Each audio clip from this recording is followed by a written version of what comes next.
اللہ پر یقین ہونے کی، دین پر یقین ہونے کی کیا علامت ہے؟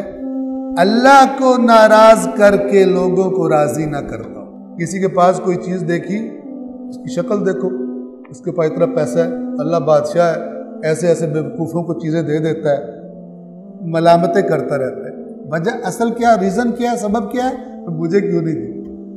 بعض اوقات ہم کہتے ہیں نا کسی کو دیکھ کے اللہ کیسوں کیسوں کو عطا کر دے۔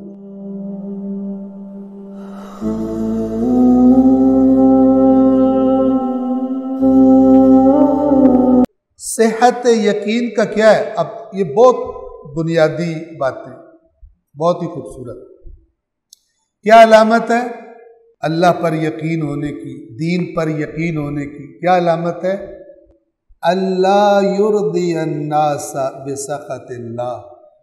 علامت یہ ہے کہ وہ اللہ کو ناراض کر کے لوگوں کو راضی نہ کرتا ہو۔ یعنی کوئی کسی معاملے میں کسی بندے کی خوشی کے لیے کہ یہ راضی ہو جائے، کبھی بھی اللہ کی ناراضگی مول کہتا ہے تو ناراض ہوتا ہے تو ہو جا، اللہ کو ناراض نہیں کروں گا۔ یہ کب ہوتا ہے؟ یقین۔ دوسری علامت وَلَا يَلُومَهُمْ، اور وہ لوگوں کو ملامت نہ کرتا ہو، لوگوں کو برا بھلا نہ کہتا ہو، عَلَى مَا لَمْ يُؤْتِهِ اللَّهُ، اس چیز پر جو اللہ نے اسے عطا نہیں کی۔ کسی کے پاس کوئی چیز دیکھی، اس کی شکل دیکھو، اس کے پاس اتنا پیسہ ہے، اللہ بادشاہ ہے، ایسے ایسے بیوقوفوں کو چیزیں دے دیتا ہے، ملامتیں کرتا رہتا ہے۔ وجہ اصل کیا، ریزن کیا ہے، سبب کیا ہے؟ مجھے کیوں نہیں دی؟ یعنی سمجھتا ہے کہ میں زیادہ مستحق تھا، اس کی تو شکل ہی نہیں کہ اس کو چیز دی جائے، اس کو دے دی۔ ٹھیک ہے نا؟ بعض اوقات ہم کہتے ہیں نا کسی کو دیکھ کے اللہ کیسوں کیسوں کو عطا کر دے۔ ٹھیک ہے نا؟ تو اگر تو ہو کہ یعنی اللہ کی حکمت ہے جس کو عطا کر دے، ورنہ شکل دیکھو عقل دیکھو، یہ تو اللہ پر اعتراض نہ ہو۔ لیکن اگر یہ جملہ اللہ پر اعتراض کے لیے ہو، اب اس کو دینا بھی بنتا تھا، میرے جیسا مغز متفکر اور دانشور مجھے نہیں دیا، اس کو دے دیا، یہ غلط چیز ہے۔ توجہ فرما رہے؟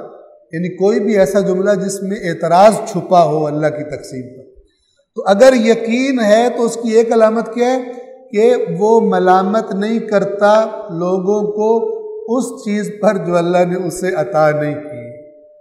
کہتا مجھے نہیں دی تو کوئی مصلحت ہوگی، وہ زیادہ جانتا ہے، اور اگر اسے دی ہے تو وہ زیادہ جانتا ہے کس لیے دی ہے، آزمائش ہے فلاں۔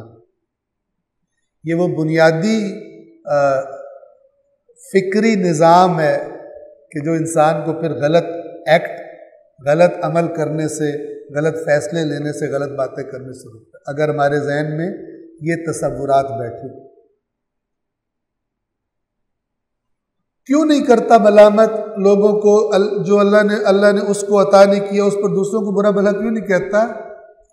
اب امام اس کی وضاحت فرما رہے فَإِنَّ الرِّزْقَ لَا يَسُوقُهُ حِرْصُ حَرِيصٍ، اس لیے کہ یقیناً، یعنی اس کو مسلم کو پتہ ہوتا ہے، مومن کو پتہ ہوتا ہے کہ کسی حریص کی حرص رزق کو نہیں دھکیلتی۔ یعنی اگر بندے کو بڑی حرص ہو رہی ہو تو یہ میگنیٹ کا کام کرے گی اور وہ رزق اس کی طرف کھینچے گا، ایسا نہیں ہے۔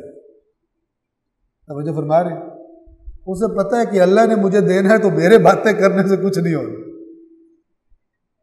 اس لیے کہ رزق کو کسی حریص کی حرص نہیں ہانکتی۔ یسوق کو سوق یعنی پیچھے سے ہانکنے کو کہتے ہیں، اس لیے کہ رزق کو کسی حریص کی حرص نہیں ہانکتی۔ وَلَا يَرُدُّهُ كَرَاهِيَةُ كَارِهٍ، نہ کسی ناپسند کرنے والے کی ناپسندیدگی رزق کو دور کرتی، وہ اللہ کے ہاتھ میں، وہ اللہ کے ہاتھ میں۔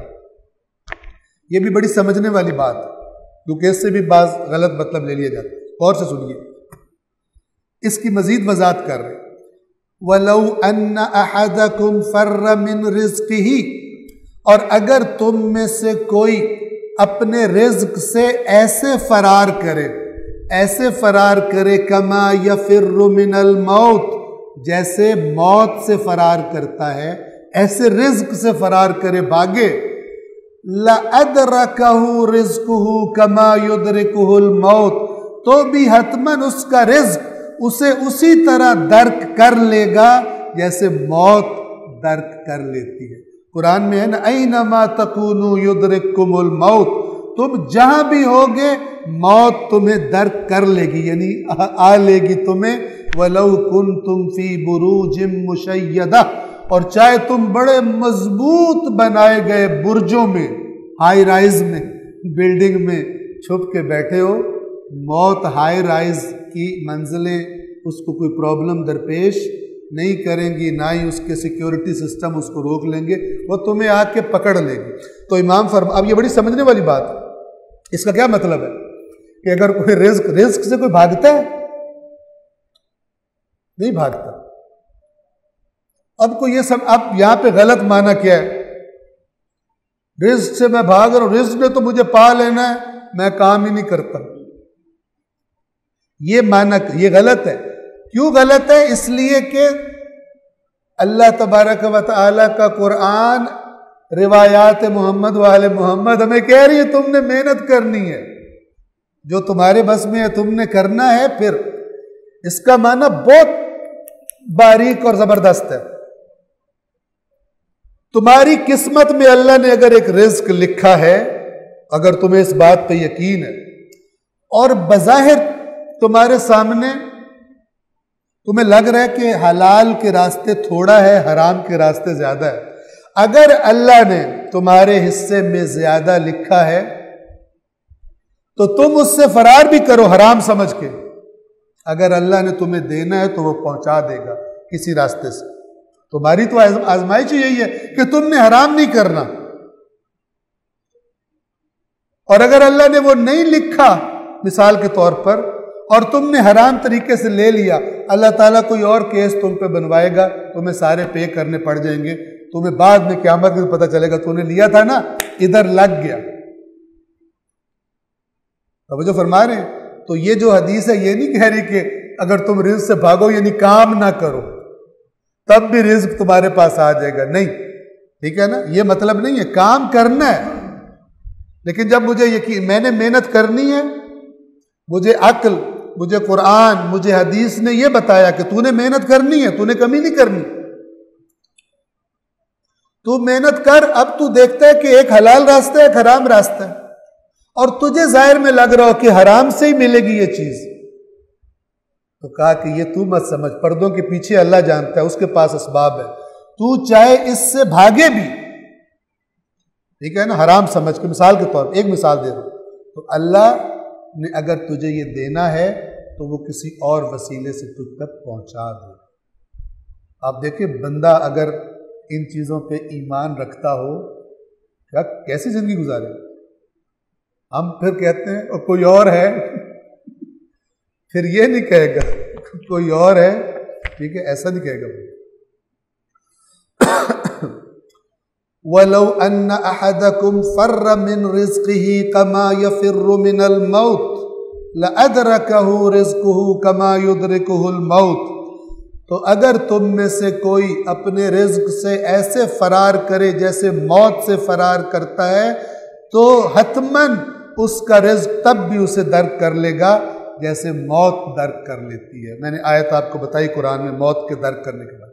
ثم قال، پھر امام نے فرمایا، توجہ کیجیے، ان اللہ بعدلہ وقسطہ جعل الروح والراحة فی الیقین والرضا، کہ یقیناً اللہ نے اپنے عدل کے سبب اور اپنی قسط کے سبب، قسط عادلانہ حصہ، عدل کا معنی کو پتہ ہے، عدل کے ساتھ جب تقسیم کی جائے جس کا جتنا بنتا ہے اس کو ملے، اس عادلانہ تقسیم کے نتیجے میں ملنے والے حصے کو قسط کہتے ہیں عربی میں، اور عام طور پر عدل اور قسط کو ایک ہی معنی میں استعمال کیا جاتا ہے۔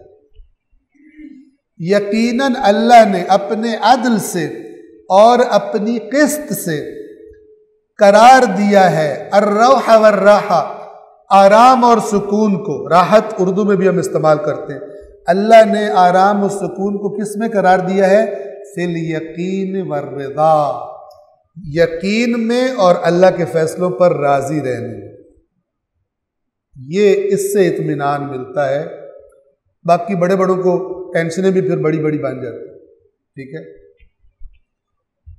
وَجَعَلَ الْهَمَّ وَالْحَزَنَ، اور ہم کسے کہتے ہیں؟ ہم و غم، آپ سنو گا، ہم آئندہ آنے والی چیز کی ٹینشن کو کہتے ہیں، اور حزن یعنی غم گزری ہوئی چیز پہ جو غم ہوتا ہے اسے کہتے ہیں۔ تو اللہ تعالیٰ نے ہم اور حزن یعنی غم، ہم جو اردو میں ہم و غم کہتے ہیں، اور اللہ نے قرار دیا ہے ہم کو اور حزن غم کو فی الشک والسخط، شک، یقین نہ ہو شک کو کوئی اور ہے، ٹھیک ہے نا، یہ تو نہیں بچائے گا، یہ تو کہہ رہا ہے جب مار دے، جبکہ ظاہری کیلکولیشن کہہ رہی ہے کہ ٹانگ ٹوٹے گی، لہٰذا میں نہیں جاتا، ٹھیک ہے۔ تو والسخط، سخط کیا ہے؟ رضا کا اپوزٹ ہے، رضا کا مطلب آپ کو پتہ ہے راضی رہنا، سخط ناراض رہنا اللہ سے، مجھے کیوں نہیں دیا، اس کو کیوں دے دیا، میں کب سے دعا مانگ رہا ہوں میری قبول نہیں ہو رہی، فلان ہے، یہ ہے، اللہ سے ناراضگی، اللہ سے تمام ناراضگیاں ختم ہو جانی چاہیے اس کی جو توجہ کے ساتھ معنی اور مفہوم کو سمجھتے ہوئے ایک دفعہ کہے سبحان اللہ، اللہ ہر عیب سے پاک ہے، پھر تو بنتا ہی نہیں ناراض ہو۔ ناراض بندہ اسی سے ہوتا ہے جس کو سمجھتا ہے کہ اس میں گڑبڑ ہے، اس نے ظلم کیا ہے، مجھے نہیں دیا، اس نے جناب دوسرے کو دے دیا، اس نے فلان کر دیا، میں بڑا پڑھا لکھا تھا، ٹھیک ہے۔ آپ اگر ان صفات پہ غور کریں، انسان اندر سے کتنا اسٹرانگ ہو جاتا ہے، حرام کی طرف نہیں جاتا، گناہوں سے بچ جاتا۔